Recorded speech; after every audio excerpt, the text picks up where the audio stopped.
Agosto ang isang lalaking tumangay ng mahigit 150,000 pesos sa isang condominium unit sa Sampaloc, Maynila. Ang sospek ba nagawa pang kumaway sa CCTV bago gawin ang krimen? Pero depensa niya napagbintangan lang siya ng mga otoridad.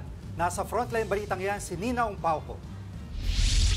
Masdan ang lalaking palingon-lingon at tila hindi mapakalis sa hallway ng isang kondo sa Sampaloc, Maynila. Kumaway pa siya sa CCTV na aakalain mong nakatira sa lugar. Pero ang lalaking yan, kawatan pala. Ilang minuto pang nagpalakad-lakad sa lugar ang sospek hanggang sa makahanap ng tiyempo na pasukin ang mga units sa loob. Hindi nalakunan ang mismong pagnanakaw. Pero makikitang paglabas niya sa kwarto, bit-bit na niya ang mga nalimas na gamit.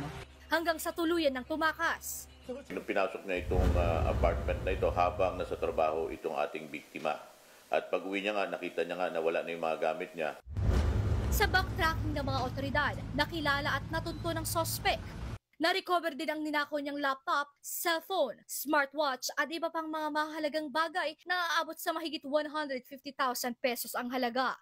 Meron na rin siyang dating kahalintulad na kaso, yung tinatawag nating akyat bahay modus operandi. Miyembro ito ng Sputnik Gang. Pero nakausapin namin ang sospek. Wala naman po talaga akong kinukuha tsaka hindi po ako yung nasa video. Kasi po nung araw na yun, nasa event po ako Kasi 2 beses na po ako na ganyan pero hindi naman po napatunayan yung una. Andito na po ako sa puntahan niyo na lang po ako kahit sa mga kapatid ko po.